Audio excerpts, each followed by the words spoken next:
Jézabel a envoyé un messager à Élie pour lui dire que les dieux me traitent dans toute sa rigueur, leur rigueur, si demain, à cette heure, je ne fais pas de ta vie ce que tu as fait de la vie de chacun d'eux.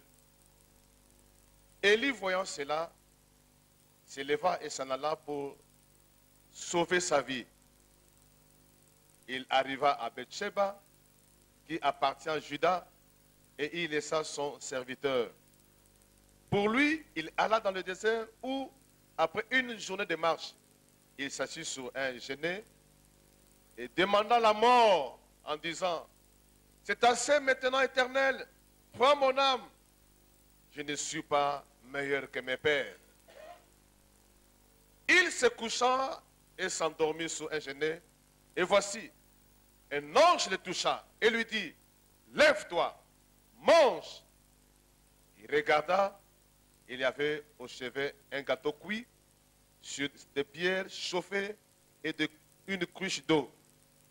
Il mangea et but, puis se recoucha. L'ange de l'Éternel vient une seconde fois, le toucha et dit, « Lève-toi, mange, car le chemin est trop long pour toi. » Il se leva, mangea et but, et avec la force qu'il lui donna cette nourriture, il marcha 40 jours et 40 nuits jusqu'à la montagne de Dieu à Horeb. Je parle ce matin de cet homme puissant qu'on appelle Élie. Un homme de surnaturel. Un homme qui a marqué son époque. Un homme qui a fait des choses qu'un homme normal ne peut pas faire. J'ai toujours dit ceci. Un ministre qui prêche un évangile sans l'onction, sans miracle, il prêche incomplet. La parole produit le miracle. Le miracle produit l'argent. Quelqu'un ne me comprend pas ici. La parole produit le miracle. Le miracle produit l'argent. Donnez-moi une minute, je vais vous expliquer. Quand Jésus a ressuscité Lazare, je dis bien, si Lazare avait 2 millions en compte, et que Jésus lui dit, donne-moi les 1,5 million, vire ça dans mon compte.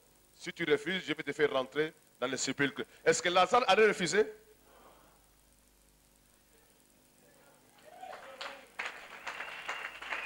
Voilà. Ça, c'est ma propre théologie. Élie a fui Jézabel.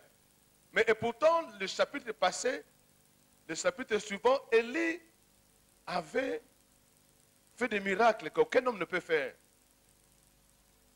Jézabel avait des dieux étrangers, mais il a fallu un homme de défi. L'œuvre de Dieu, c'est une œuvre de défi. On ne peut pas continuer à prêcher des gens, des contes et des légendes. Les gens en ont tellement écouté. Ils ont besoin de gens qui ont le surnaturel. Ils ont besoin de gens qui parlent des choses. Ils rendent des choses ordinaires, extraordinaires. Ils ont besoin d'écouter une nouvelle voix. Ils ont besoin que l'eau change en vin. Les gens ont tellement bu le mauvais vin avant. Mais cette session, c'est une session de la nouvelle, du nouveau vin. Élie a fui. Croyant fui, Jézabel, l'affaire était terminée.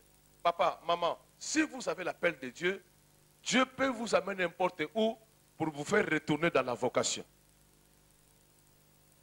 Vous pouvez fuir Dieu, mais Dieu est omnipotent, Dieu est omniscient. Il a tous les moyens de vous récupérer. À notre époque, il n'y avait pas d'esprit biblique. On prêchait qu'en esprit. Parce que quand quelqu'un étudie, on le trouve charnel. Je dis bien à notre époque. Vous avez la grâce d'étudier. Vous avez la grâce d'être instruit. Écoutez-moi bien, frères et sœurs. Les études coûtent cher. L'instruction coûte cher. Partout au monde. Ça, c'est l'université. Nous devons quitter le stade de gratuité. Non. Vous n'avez pas étudié pour réussir. Vous n'avez pas étudié pour distinguer, mais vous avez étudié pour avoir une instruction. Parce qu'il y a des gens qui étudient pour réussir, mais il y a d'autres qui étudient pour avoir une instruction. Il y a une différence entre le résultat et instruction. On peut étudier, vous avez le résultat, mais vous n'êtes pas instruit en chimie, en biologie, en droit, en théologie. Élie a fui loin, loin de tout le monde. Il a même demandé la mort. Seigneur, prends mon âme. Comment un homme puissant peut demander la mort? Comment un homme de Dieu peut demander la mort? Dieu, du haut des cieux, regardait Élie. Voilà ce jeune homme, ce qu'il réclame. Est-ce qu'il est conscient de ce qu'il dit? Je sais que parmi vous, il y a des gens qui ont le ministère. Mais dans le ministère, il y a le parcours que vous devez faire. Toutes les choses ne seront pas roses. La vie ministérielle, c'est une vie de combat. Ce n'est pas le combat de famille, mais vous devez résister à l'adversaire.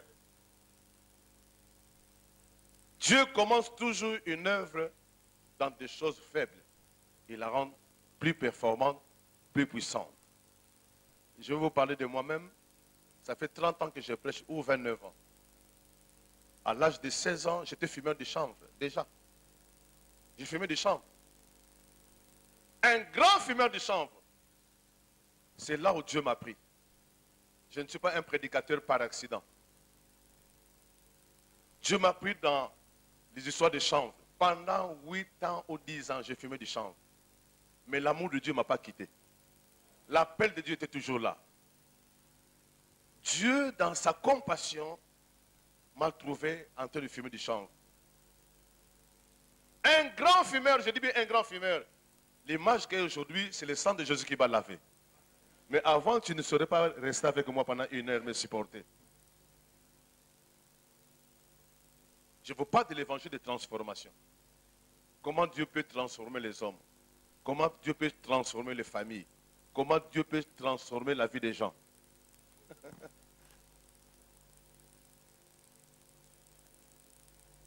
Élie a rencontré un ange de Dieu avec un message. Élie, lève-toi, mange. Cette théologie n'est pas là pour discuter avec les gens à la télé. Capernaum et Galilée, c'est 100 km. Les gens n'ont pas besoin de ça. Lève-toi avec la puissance de Dieu. Lève-toi avec la puissance du Saint-Esprit. Lève-toi avec la puissance d'en haut. Fais ce que les autres ont peur de faire, toi faites-le. Sinon, ça ne sert à rien de former des gens qui sont assis, qui sont au parking. Et Jésus a dit à ses disciples, là où vous allez, ne saluez personne. Suivez-moi ici. Est-ce que Jésus a dit, restez au coin, saluez tout le monde? Pourquoi il a dit ainsi? Dans l'œuvre de Dieu, on ne peut pas s'arrêter n'importe où. Parce qu'il y a des gens qui vont vous laisser entraîner à se moquer des autres, à passer du temps inutilement, ne saluer personne. Et ça, c'est une mission noble pour IBES. Vous avez une mission. Là où les autres ont échoué, vous, de cette promotion, vous n'avez pas raison d'échouer. D'ailleurs, moi qui vous parle, je ne crois jamais à l'échec. L'échec est un étranger dans ma vie. Je ne crois pas à la pauvreté. Je sais que le diable est là, mais il n'a aucun pouvoir sur moi. Vous n'avez pas reçu la théologie pour aller diviser les familles, pour attraper les sorciers. Voilà l'évangile qu'on nous propage à la cité. Mais où est la puissance de la croix? Heureusement, dans cette église, la croix est vide.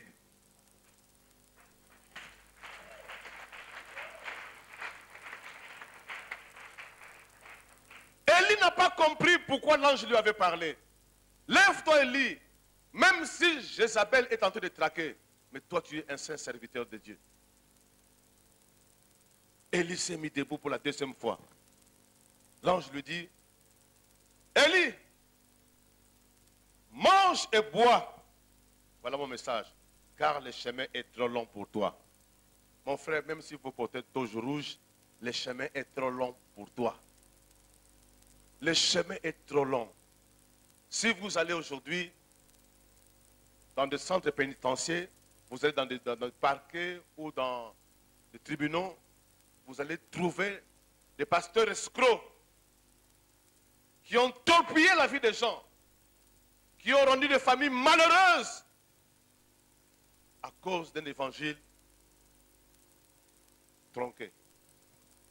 Mais vous, du moins, vous avez de la connaissance. Vous savez dire oui et dire non.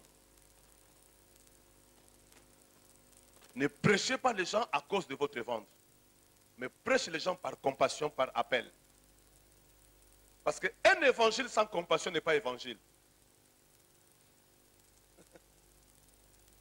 Ne dites jamais aux gens ce que Dieu ne vous a pas dit.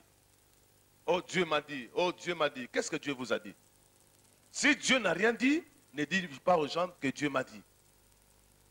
Dites aux gens ce que Dieu vous a dit.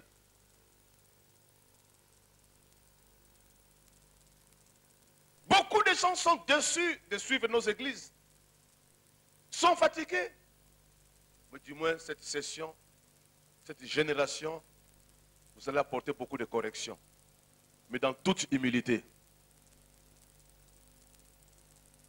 Un jour, j'ai prié, le Seigneur me dit, on reconnaît un berger par de brebis.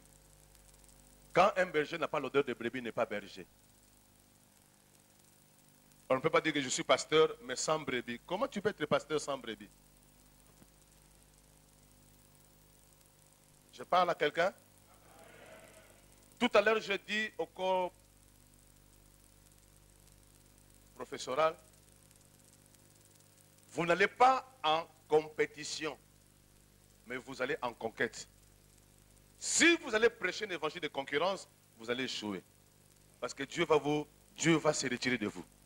Mais Dieu veut que vous puissiez aller conquérir, comme Israël avait conquéri les villes, les nations. C'est ça l'évangile. Ah! Nous sommes en clarté. Papa. Nous sommes à côté de la Bible, de feu étranger. Je parle des choses vraies. Mais la Bible elle-même renferme tout. La Bible n'a pas besoin d'un livre complémentaire ou supplémentaire. Okoki koko mamune nete soki nzamba lection na manzela lexaki élité. Yo ebi humiliation le konine. Yo ebi ko finga melo konine. Pourquoi Jésus était seul sur la croix? Il n'a pas partagé ses douleurs avec les autres. Il avait une mission sublime. Il y a un moment dans le ministère où vous devez être seul, tout le monde vous fuit, où vous n'avez pas d'apport, ni de partenaires, ni de gens auxquels vous comptiez autrefois sur eux, mais ils vous laissent. Vous devez passer par là. Et si vous êtes déjà passé, gloire au Seigneur.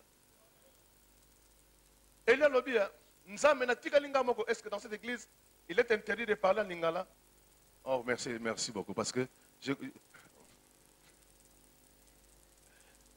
la francophonie, parfois, de plus que parfait, des parties intérieures, des imparfaits, des présents, des futurs, ça complique parfois les choses.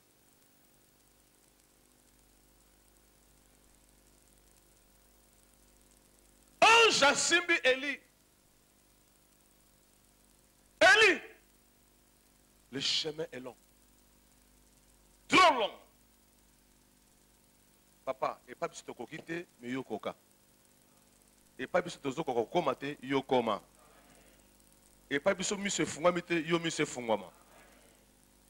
Et pas biso tozali te, yo zala. Na lingi te boko tana ba conflit inutile. La génération